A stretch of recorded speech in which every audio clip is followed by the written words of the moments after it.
Alright, this is something I've been wanting to talk about and do a little video on for a long time, and that's applying these small millies to the critters and getting the eye cane in place and making them look right.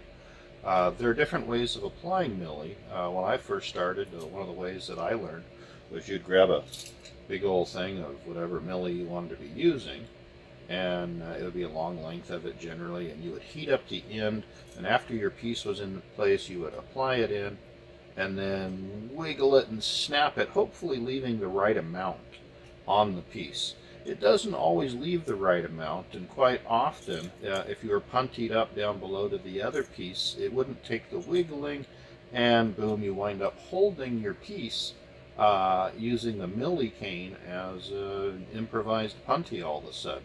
And sometimes then it breaks and everything hits the ground. So I've come up with a way that I like to apply my millies and the eyes. And when I start with the millies and they're brand new, they're pretty large diameter. This isn't an eye cane, but you get the idea. It starts off, I mean, it's roughly as large a diameter as my thumb, so, you know, a little bit less than an inch or so. And I want to pull this millie out and stretch it way down, and I'll wind up with about 2 feet or so of this size, which is about 8 to 10 millimeter. And this is about the largest size that I would use in any of my projects, so my millie is available to use on my largest projects. It's easy to make millies small, harder to make them big again. So keep that in mind and save a little bit of your large diameter. And then I'll pull it down to the size that I generally use, which is only about 4 millimeter. And then I've got this little bit of rod here. And you'll see that that's just about the right size to apply on and leave a little eyeball. So then I'll apply those eyes into these. I'll make up the bodies ahead of time generally for most of the critters. And the top one there would be a sea turtle. The center one's going to be a frog. It's got a little bit more body to it. And then the last one there, of course, is going to be a lizard. I suppose you could vary it a little bit and make a snake. But that's the 3 there. And you'll notice that the sea turtle and the frog are both puntied off of the front from the eyeball, and then it comes around and touches the nose and goes forward. That way I can put it in the heat, get it hot, rotate it, and if the punty connection gets hot, it's going to be from the center of the end that it's actually holding, not necessarily from the eye. And this keeps it from falling out of shape and becoming off-center as I'm rotating it. This keeps everything nice and centered. And these are still easy to snap off or heat them up in the flame, and then as they're cooling, just give them a little wiggle and they'll pop right off. And the bodies will be then in place and attached. The lizards, on the other hand, I kind of like to put them on from the tail. So I'll heat up the head, drop it down in the place, and then I'll draw the bodies on. The big difference being, for example, with the frog, I want the legs underneath of the body, so I put the legs onto the piece first and then add the body. Whereas for the lizard, I will put the lizard into place and then I'll draw his legs on last. So, small difference. You can vary it according to your own techniques, but that is how I do it. So what I like to do is turn that down into a whole bunch of 4 mil. Here we go. Get some junk in there. Bunch of millies that are, you'll say, 8 to 10 inches long. It's all on 4 mil in this case. There might be a couple of 6s in there. Looks like there's a couple of big ones. And that way, and here's the other end. And you can see I've got sets of eyes. There's a pair on each stick, and they're ready to go. So if I want to pick out an eyeball at the last moment and go with it, it's very quick and easy to apply to a small piece of glass. And you thought you were going to get away without doing a whiteboard, but no, we're going to do a whiteboard. Here we go.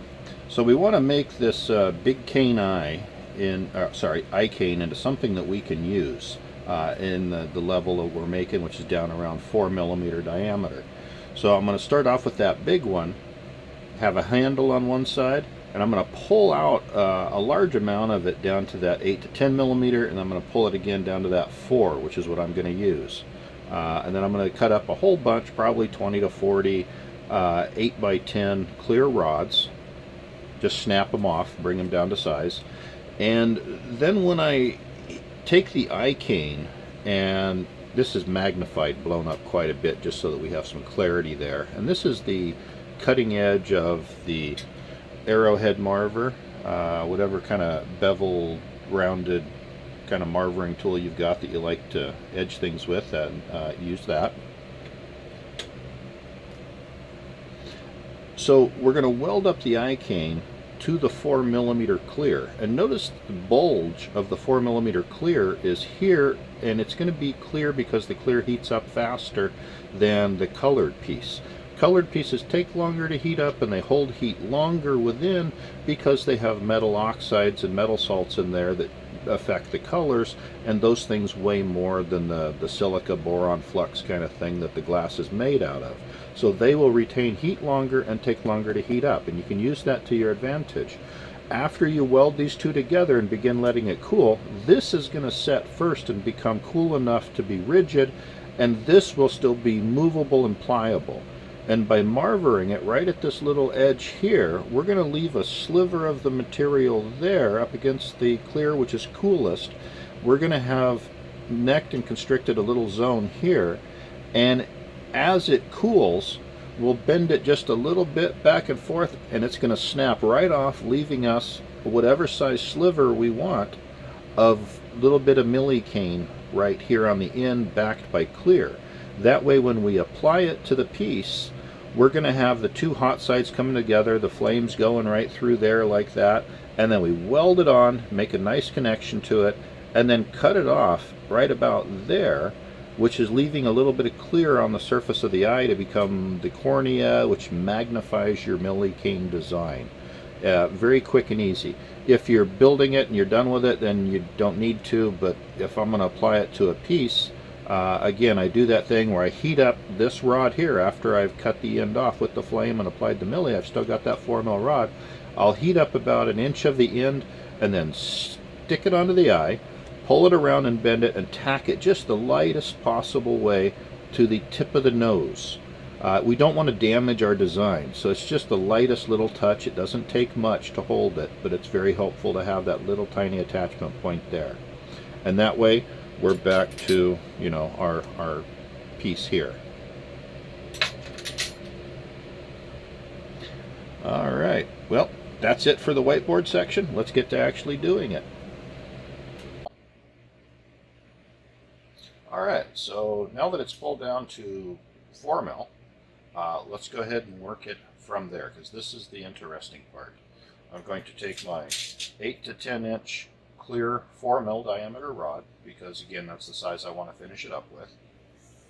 If there's anything on the end, any mess, any bubbles, blebs, whatever, just kind of tap it off. Put it in the hot water and get a clean fracture there, and you'll have a nicer piece of glass to work with.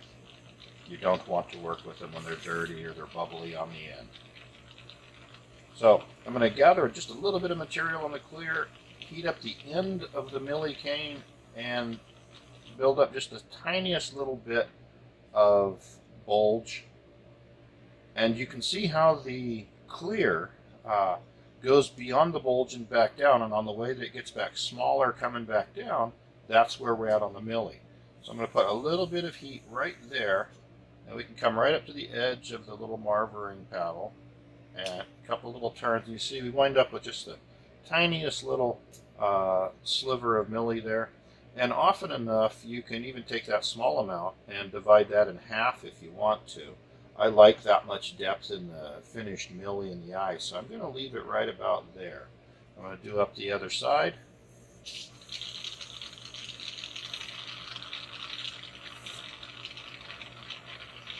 Same thing, quite a bit of heat to the clear, let it kind of build up a bulge, and then I'm going to cool it by marvering it. That's also going to true it up and give it a real nice profile on that shoulder. And I'm going to go right to that little edge and snap it off. And you can see, again, just a tiny little sliver there, doesn't use much material. And now I have one of these, that little eye thing that's ready to go and put onto something. So let's put it on something. Here's a little body of a green frog with black stripes, and he needs eyes because he hasn't gotten any yet. So let's put those on there. So I'm going to start off by taking the back end of one of my tools and creating an eye socket, just a little indentation.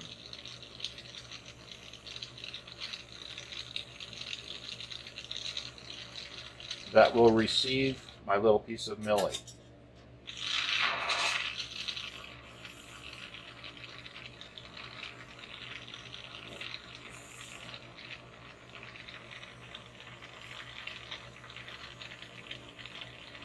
Just gently set it in and then go back and forth a little bit, drawing off the excess material. Anything you don't want on there, that's excess.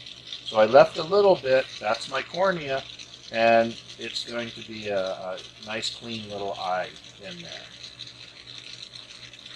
So clean up the other end of that rod while I'm working. Don't leave little blebs and gross stuff on the end. You want it nice and straight because it's going to be another handle.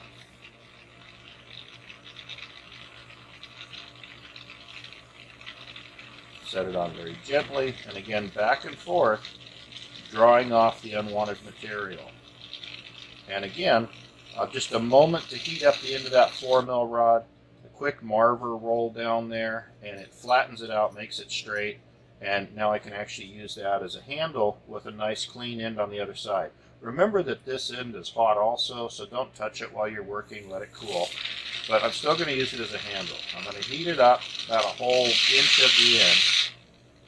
Put it like that, draw it around, gently, just most gently, touch it to the tip of the nose, and now we have an axial lineup that we can rotate it on, and we have two punty locations, not just one. So then I'll remove the rest of the material and put that into the kiln to apply onto a piece as I'm ready for it.